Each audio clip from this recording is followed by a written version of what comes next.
Le Bayern Munich a fait table rase du passé cet été, mais peine à se montrer actif sur le mercato. Les fins de contrat paralysent le club bavarois. Restez branchés, on en parle tout de suite.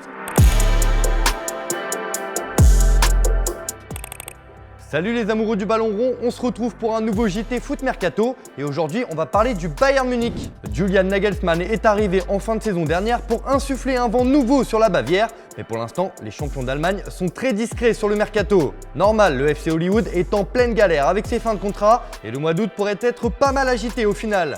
Bon, en tout cas il y a une chose qui est sûre, c'est que Robert Lewandowski va rester au Bayern. Le Polonais est courtisé par plusieurs cadors européens, dont Chelsea ou le Real Madrid, mais le club bavarois a sorti les barbelés autour de son serial buteur. Herbert Henner, le président du club, s'est montré clair sur l'avenir du Polonais. Nous sommes très heureux de l'avoir dans notre équipe. Son contrat dure encore 2 ans, au cours desquels il jouera définitivement pour le FC Bayern. Il restera assurément avec nous pour les 2 prochaines saisons. Un dossier réglé, mais d'autres sont tout aussi importants et pourraient causer des maux de tête aux dirigeants bavarois. C'est le cas avec Leon Goretzka, dont l'avenir est toujours aussi flou. Le milieu de terrain est en fin de contrat en 2022 et les relations avec son club ne sont pas au beau fixe. Alors c'est Manchester United qui aimerait profiter de la situation pour enrôler l'Allemand. Mais attention, le Real Madrid suit aussi l'affaire de près. Une situation identique pour Kingsley Coman. Le Français discute depuis plusieurs mois pour une prolongation de contrat, mais peine à trouver un accord avec ses dirigeants. Ils ne veulent pas lui payer le salaire qu'il réclame, jugeant ses demandes excessives. Alors la porte est ouverte, Chelsea, Liverpool et Manchester United sont à l'affût. Un autre pilier du club bavarois ne sait pas de quoi son avenir sera fait. Libre depuis le 1er juillet, Jérôme Boateng a mis fin à une belle aventure de 10 ans avec le Bayern. Mais pour l'instant, le défenseur n'a toujours pas trouvé de club. Ces derniers jours, la presse espagnole a annoncé que le champion du monde 2014 était en discussion avec Séville. Il viendrait remplacer numériquement Jules Koundé qui lui devrait filer à Chelsea. Un dossier qui pourrait être compliqué à gérer également, c'est celui de Michael Cuisance. Prêté la saison dernière à l'OM, le Français n'a pas vraiment convaincu. La saison prochaine, il n'aura pas le droit à l'erreur, lui qui veut se relancer. Est-ce que cela se fera au Bayern ou dans un autre club sous la forme d'un prêt? Aucune piste n'est écartée pour le moment, mais Cuisance est à la croisée des chemins. Bon, Nagelsmann veut tout de même une équipe qui lui ressemble et il a fait une demande à ses dirigeants, recruter un latéral droit. Du coup, le Bayern vise 2 joueurs du FC Barcelone. Ces derniers jours, c'est le nom de Serginho Dest qui est revenu. Mais un an après son arrivée en Catalogne, le Néerlandais ne veut pas partir. Il a gentiment décliné l'intérêt des Bavarois, tout comme celui de l'AS Monaco.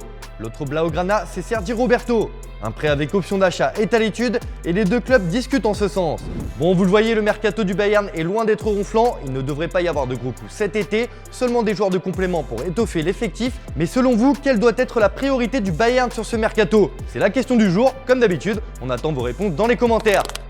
On passe à l'actu du jour où le Borussia Dortmund a fait une grosse mise au point pour l'avenir d'Erling Haaland. Alors que Chelsea a fait une offre complètement folle, comme on l'a expliqué hier, Hans-Joachim Watzke, le patron du BVB, est sorti du bois pour sceller l'avenir du Norvégien. Il sera ici l'année prochaine, a-t-il déclaré. De quoi calmer les ardeurs des prétendants, rien n'est moins sûr. Un autre attaquant qui ne devrait pas bouger, c'est Romelu Lukaku. À moins que l'Inter n'accepte une offre de 130 millions d'euros de la part de Chelsea. Les Blues veulent absolument un buteur de niveau international et le Belge pourrait être séduit par les 10 millions d'euros de salaire annuel proposés par le club londonien. L'OGC Nice est décidément très chaud sur ce mercato. Avec déjà 6 recrues, les Aiglons s'attaquent désormais à Alexis Beka du Stade Malherbe de Caen.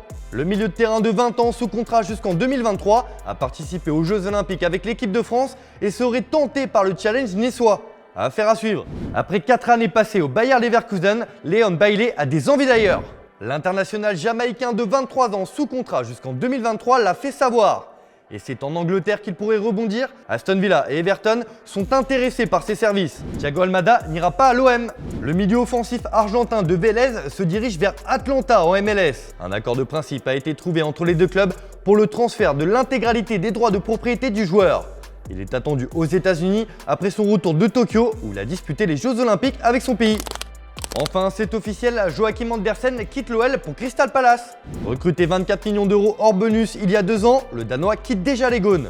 L'OL récupère 17,5 millions d'euros dans ce dossier et des bonus pouvant faire grimper la note à 20 millions d'euros. Après son prêt à Fulham l'an passé, le défenseur reste en première ligue. C'est signé pour El Shaddai Bichabou. Le défenseur central de 16 ans est lié avec le Paris Saint-Germain jusqu'au 30 juin 2024. Très bon en préparation, le jeune joueur pourrait avoir du temps de jeu cette saison en Ligue 1. Toujours au PSG, Alphonse Areola file à West Ham. Le gardien français est prêté pour une saison avec option d'achat. Barré par la grosse concurrence à son poste, il retourne en première ligue. Dani Carvajal prolonge avec le Real Madrid. Le latéral droit est désormais lié avec les merengues jusqu'en 2025. Une belle preuve de confiance pour l'Espagnol. Vous le savez, Olivier Giroud est un joueur de l'AC Milan depuis quelques jours. Forcément, il découvre un nouveau pays, une nouvelle langue. Il s'est prêté au jeu pour le TikTok du club où il essaye de parler italien. Bon, le moins que l'on puisse dire, c'est qu'il a déjà la gestuelle. C'est l'image du jour. Ciao Oliviero, benvenuto. Hi man, how are you? Bene, ma hai imparato il milanese?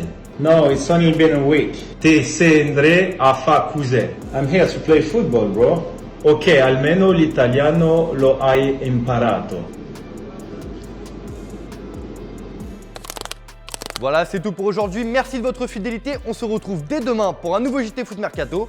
En attendant, je vous souhaite une excellente soirée. Bye bye!